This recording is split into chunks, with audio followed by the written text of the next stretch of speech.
अब सबसे चौंकाने वाली बात यह है कि एक तरफ पाकिस्तान का ऑफिशियल स्टेटमेंट, आधिकारिक बयान है कि इस पूरे मसले में जो कन्फ्लिक्ट है मध्य एशिया की, इसमें वो ईरान के साथ खड़े हैं, मुस्लिम सॉलिडेरिटी की बात हो रही है। और दूसरी तरफ जो आर्मी चीफ हैं वो मार्को रूबियो, जो विदेश मंत्री हैं, वहाँ पर CIA के अधिकारी हैं, उनको सिक्योरिटी ब्रीफिंग दे रहे हैं, खासकर ईरान पाकिस्तान बॉर्डर के बारे में, ऐसा ईरान की एजेंसियों का कहना है। अगर आप दोस्तों नक्शा देखते हैं, नक्शा अपनी स्क्रीन पर देखते हैं, तो यहाँ पर आपको दिखेगा कि ईरान के साथ पाकिस्तान का एक बहुत बड़ा बॉर्डर है, तकरीबन 909 किलोमीटर का ये बॉर्डर है। और ख़ासकर पाकिस्तान का जो सबसे डिस्टर्ब्ड एरिया है, बलूचिस्तान स्टेट, ये बॉर्डर बलूचिस्तान से मिलता है। और यहाँ पर अक्सर ईरान और पाकिस्तान की जो खुफिया एजेंसी ISI, उसमें कन्फ्लिक्ट चलता रहता है। ये नई बात नहीं, आगे मैं इस पॉइंट पर और डिस्कस करूँगा। दोस्तों, ऐसा कहा जा रहा है कि Pakistan army chief field marshal Asim Munir को अचानक बुलाना और वहाँ उनकी विदेश मंत्री अमेरिका के सेना के अफसर, वहाँ पर CIA जो खुफिया एजेंसी उसके अफसर, उनके साथ जो मुलाकात हो रही है ईरान को लेकर, जहाँ पर क्राउन प्रिंस को भी बुलाया गया है, जहाँ एक बहुत बड़ा डेमोन्स्ट्रेशन भी म्यूनिख में हुआ अली खामनाई को लेकर, वहाँ ये जो बातचीत हो रही है, ऐसा कहा जा रहा है कि पाकिस्तान के आर्मी चीफ को अमेरिका इस्तेमाल कर रही है। इस पर आगे और तफसील से बात करेंगे हम अमरीश मिश्रा से। और यहाँ मैं कहना चाहूँगा कि हमारे जो ईरान के एक्सपर्ट हैं अमरीश मिश्रा, इसी सवाल पर आज उनकी ईरान में बातचीत हुई है, मिलिट्री एक्सपर्ट से बातचीत हुई है, वहाँ के एडिटर से बातचीत हुई है, कुछ MP से बातचीत हुई है, और वो आपको बताने जा रहे हैं कि ये खेल है क्या, ये जो धोखे से हमला होने की बात हो रही है, उसमें इस फील्ड मार्शल का लेना देना क्या है, भूमिका क्या है, रोल क्या है। अमरीश जी, ट्रंप इस वक्त पीस टॉक्स पे फोकस कर रहे हैं। वो ये कह रहे हैं कि भाई अगर खामनेई नहीं भी आते तो भी हमारी ईरान से बातचीत होनी चाहिए, और ट्रंप को लगता है कि बातचीत से कहीं ना कहीं न्यूक्लियर डील पे कोई फैसला निकलेगा। तो क्या इसको माना जाए कि ट्रंप जो हैं वो इस जंग को स्थगित कर रहे हैं, जंग को आगे बढ़ा रहे हैं, या हो सकता है जंग को टाल रहे हो? दीपक जी, जंग होगी, जल्दी होगी और धोखे से होगी। ओके, ये जो धोखा। जी धोखा। और देखिए, पिछली बार भी जून 2025 में बातचीत चल रही थी ना, बातचीत के दौरान, बाकायदा बातचीत के दौरान इजराइल ने हमला कर दिया। अच्छा, वेनेजुएला में क्या हुआ? बातचीत चल रही थी, 2 दिन बाद जब उठाया मदुरो को, उसके 2 दिन बाद दोनों की मीटिंग होनी थी, इस तरह की चर्चाएं थी, अचानक उठा लिया।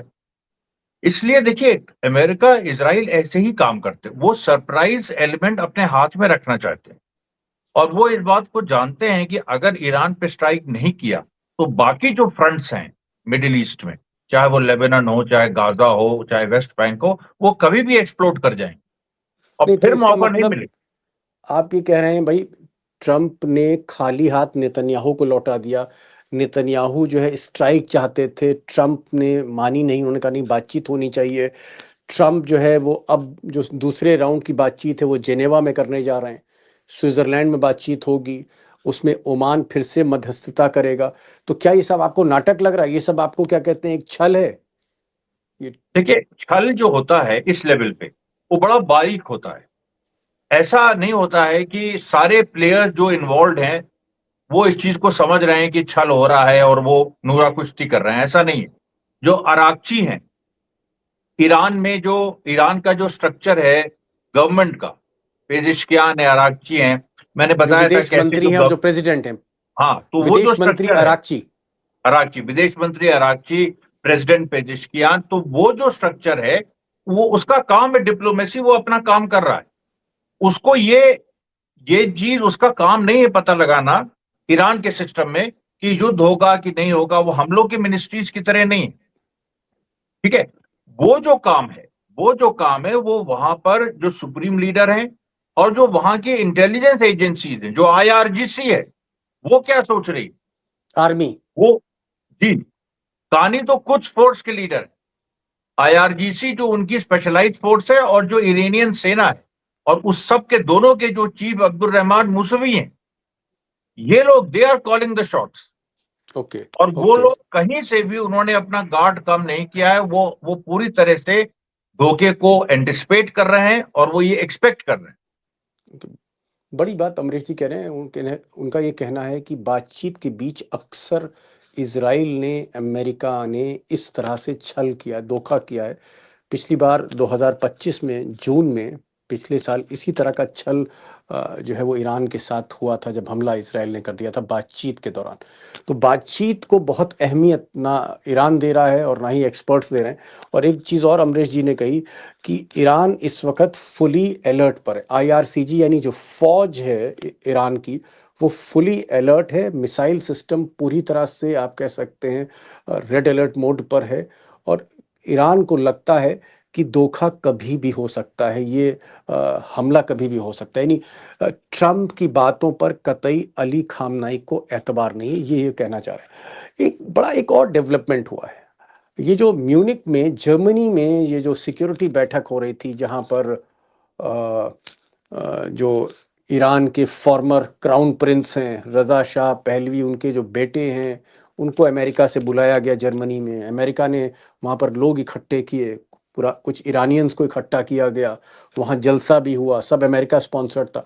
और मैं देख रहा हूँ इसी बीच पाकिस्तान के तथाकथित field marshal general Asim Munir, इनको बुलाया जाता है। और मार्को रूबियो जो विदेश मंत्री हैं, सेक्रेटरी ऑफ स्टेट, ट्रम्प के आप कह सकते हैं विदेश मामलों के नंबर 1 एक्सपर्ट, वो उस वक्त असीम मुनीर से बातचीत करते हैं। असीम मुनीर के साथ बंद कमरे में बातचीत हो रही है।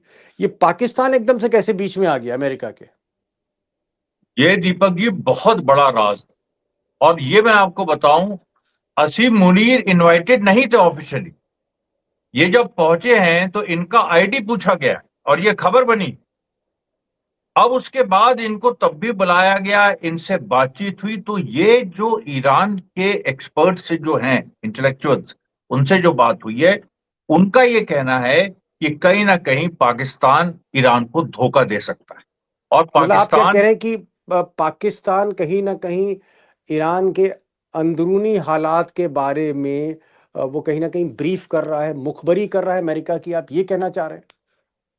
देखिए, पाकिस्तान कुछ जगह ईरान के अंदर जो कुछ टेरर एक्टिविटीज चलती रही हैं, खासतौर पे जो बलूचिस्तान का एरिया है वो ईरान का बॉर्डर, तो वहां पर जैश ए अदल, और इधर जो इस्लामाबाद में शिया मस्जिद पे हमला हुआ है, ये बड़े अजीब इसकी टाइमिंग। इसमें जो वहां के शिया लीडर्स हैं उनका कहना कि इसमें आईएसआई और पाकिस्तान की सरकार का हाथ है। जो राजा नासिर वगैरह वहां के शिया लीडर्स हैं इस्लामाबाद के, उनका यह कहना। और फिर आइसिस खुरासान को उसकी जिम्मेदारी लेना, जिसमें 50 से ऊपर लोग मारे गए हैं शिया पाकिस्तान के। अब आइसिस खुरासान किसका है? आइसिस खुरासान तो आईएसआई का संगठन है, ये तो अच्छी तरह लोग जानते हैं। तो अब यहां पर जो जिस तो तरीके से डेवलपमेंट हो रहे हैं, वहां पर इन लोगों को लग रहा है, क्योंकि इन लोग का ये कहना है कि हम सऊदी अरब को ट्रस्ट कर सकते हैं, नहीं, कतर लेकिन को ट्रस्ट कर सकते यहाँ पर जो बड़ी बात है अमरीश भाई, ज्यादातर जो मुस्लिम पॉपुलेशन है, भले वो सुन्नी है, शिया है, जो भी है, जो भी किसी भी मुस्लिम सेक्ट की को मानने वाले लोग हैं, सब के सब ईरान के साथ तो इस बार खड़े हैं। हमने, चाहे आप सऊदी अरब को देखिए, कतर को देखिए, वहाँ की जनता को देखिए। क्या आपको लगता है कि पाकिस्तान में जो रिजीम है, जो शाहबाज शरीफ की जो रिजीम है, जिसकी लगाम कहीं ना कहीं फील्ड मार्शल, कथित फील्ड मार्शल असीम मुनीर के हाथ में, इनकी सोच दूसरी है, पाकिस्तान के लोगों की सोच दूसरी है। वो एंटी अमेरिका हैं, आसिम मुनीर प्रो अमेरिका हैं, और ये किसी भी हद पर तक जा सकते हैं। शाहबाज शरीफ और आसिम मुनीर अपनी कुर्सी बचाने के लिए, ये आर्मी चीफ किसी भी हद पर जा सकता है, मुखबरी कर सकता है, अगर मैं बिल्कुल। शब्द का इस्तेमाल करूं, डबल क्रॉस कर सकता है। ये चीज जो आपने डबल क्रॉस शब्द इस्तेमाल किया, ये ईरान के बुद्धिजीवी भी यही कह रहे हैं। ईरान के जो बुद्धिजीवी हैं वो भी कह रहे हैं कि अगर ईरान को किसी ने डबल क्रॉस किया तो वो पाकिस्तान की तरफ से हो सकता है। इसलिए क्योंकि उनका कहना है हम सऊदी अरब पे विश्वास हम करते हैं, कतर पे हम करते हैं, टर्की पे हम करते हैं, जबकि उनके भी इख्तिलाफ रहे हैं। लेकिन पाकिस्तान पाकिस्तान एक ऐसा देश है जो पीछे से पीठ में छुरा भोंक सकता है। और जो आपने कहा कि जानकारी, जो क्या जानकारी बहुत इसकी सारी। इसकी एक वजह तो नहीं है कि जिस तरह से अली खामनाई और अफगानिस्तान में जो तालिबान की जो सरकार है वो करीब आ रहे हैं, वो पाकिस्तान को बुरा लग रहा है कहीं ना कहीं? देखिए, पाकिस्तान की इस समय पाकिस्तान का तो अफगानिस्तान से युद्ध हो चुका है, अभी फरवरी की बात है। 2 फरवरी के आसपास 3-4 दिन 5 दिन चला, फिर वो मीडिएशन हो गया। तो पाकिस्तान तो ये मानता है कि अफगानिस्तान की रिजीम उसके खिलाफ है, और उसके बहुत सारे कारण हैं, आप जानते हैं, और उसमें अभी ईरान के साथ तालिबान के रिश्ते अब नए सिरे से अच्छे हो हाँ, गए। ईरान पहला देश है जिसने तालिबान की रिजीम को रिकग्नाइज किया है, अभी की बात है वो, 1 हफ्ते पहले। भारत ने भी तालिबान के लोगों को बुलाया, लेकिन अभी रिकग्नाइज फॉर्मली नहीं किया है, और भारत का भी ये लॉजिक है। तो ईरान ने क्यों रिकग्नाइज किया ये तालिबान की रिजीम को? क्योंकि बुद्धिजीवियों को वहां का कहना है कि हम लोग ये देख रहे हैं कि अफगानिस्तान के माध्यम से पाकिस्तान पे नकेल लगाई जा सकती है। नकेल लगाने की जरूरत क्यों है अभी, इस वक्त जंग के समय, जब अमेरिका और इजराइल उसके द्वार, मतलब दरवाजे पे खड़ा है हथियार लेकर।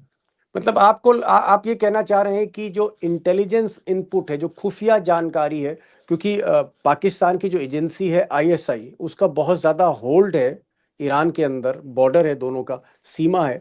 तो क्या कुछ इंटेलिजेंस इनपुट्स पाकिस्तान या field marshal Asim Munir share कर सकते हैं, और इसीलिए उनको जर्मनी बुलाया गया तुरंत? आपको ऐसा लगता है अमेरिकन ने उनको बुलाया? बिल्कुल, ये ऐसा संभव है, क्योंकि देखिए, ईरान के बहुत अंदर की जानकारी की बात नहीं है, लेकिन जो बलूचिस्तान सिस्तान एरिया है, वो सेंसिटिव एरिया है। वहां पर आतंकवादी ईरान पे भी हमला करते रहे, क्योंकि जी। बलूचिस्तान में जो बीएलए है, बलूचिस्तान लिबरेशन आर्मी, जो पाकिस्तान से सेना से लड़ रही है, वो अलग है। और जो जैश ए अदल है, जो ईरान से लड़ती है, वो अलग है। तो जैश ए अदल को आईएसआई का माना जाता है। और उसी तरीके से आइसिस खुरासान, जो शिया, जो अभी इस्लामाबाद में जो शिया मस्जिद पे ब्लास्ट हुआ है, वो अचानक क्यों हो गया भाई? कोई कारण होना चाहिए। इस समय पाकिस्तान ने खुल के कहा कि हम ईरान के साथ हैं, और ईरान इस जंग में हम अमेरिका के खिलाफ या इजराइल के खिलाफ हम कोई भी ऐसी चीज नहीं करेंगे जो ये देखा जाए ईरान के खिलाफ है। लेकिन फिर समझ ऐसे ब्लास्ट हो जाते हैं और उसके बाद ईरान अफगानिस्तान को रिकग्नाइज कर लेता है। बड़ी बात आपने की।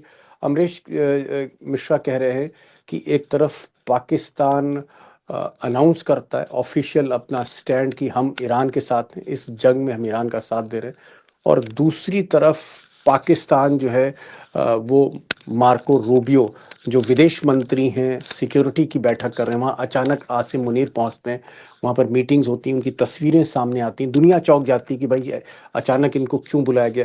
और जहाँ जिस मंच पर उनको बुलाया जा रहा है, वहीं पर जो रज़ा पहलवी हैं, क्राउन प्रिंस, जो अपने को मानते हैं कि अली खामनाई के सब्स्टिट्यूट अपने को मान रहे हैं, यानी रिजीम चेंज कराना चाह रहे हैं, इन लोगों की मुलाकातें कहीं ना कहीं दोस्तों शक जो है वो पैदा करती, शक की गुंजाइश जरूर होती है। और जो अमरीश जी ने कहा कि पाकिस्तान इसमें खेल कर सकता है, इस्तेमाल हो सकता है, और पाकिस्तान का अवाम ईरान के साथ है, लेकिन पाकिस्तान की जो हुकूमत है शहबाज शरीफ की या जनरल आसिम मुनीर की, ये कहीं ना कहीं अमेरिका के साथ है। और शायद यही वजह है कि बार बार कोई आर्मी का चीफ, कोई सेना अध्यक्ष, वो भी पाकिस्तान का, उसकी इतनी हैसियत नहीं हो सकती है कि वो दुनिया के सबसे ताकतवर आदमी अमेरिकी राष्ट्रपति, उनके साथ वो लंच कर रहे हैं, कभी मीटिंग कर रहे हैं, तो कभी जो है उनके साथ ब्रेकफास्ट कर रहे हैं, तस्वीरें जारी हो रही हैं, ट्रंप उनको रिसीव करने आ रहे हैं। ये जो सारे रिश्ते हैं ट्रंप के आसिम मुनीर से, जो एक सेना अध्यक्ष है, जो ट्रंप पाकिस्तान के प्राइम मिनिस्टर को टाइम नहीं देते, जो ट्रंप बहुत से ऐसे राष्ट्राध्यक्ष हैं उनको अपॉइंटमेंट नहीं मिलता है, वहां पर एक आर्मी चीफ को, एक आर्मी के अफसर को अगर वो अपने टेबल पे बैठा रहे, तो ये अमरीश जी का कहना है कि कहीं ना कहीं इसमें दाल में काला है और पाकिस्तान इस्तेमाल हो सकता है, क्योंकि उसका बॉर्डर ईरान के साथ है। अमरीश भाई, आप इस प्रोग्राम में आए, बहुत बहुत शुक्रिया, तमाम आपने जानकारियां दी, लेकिन मैं तो अभी भी चाहूंगा कि ये जंग ना हो, जंग टल जाए, लेकिन आप कह रहे हैं कि जंग होके रहेगी और किसी वक्त भी हो सकती है, और बातचीत के समय तो सबसे ज्यादा सेंसिटिव टाइम है, क्योंकि कभी भी धोखा हो सकता है। पिछली बार भी ऐसे ही धोखा हुआ था। एलिमेंट ऑफ सरप्राइज इसी को कहते हैं कि एक तरफ बातचीत और दूसरी तरफ war. Thank you so much for joining this program. Thank you so much sir. Thank you.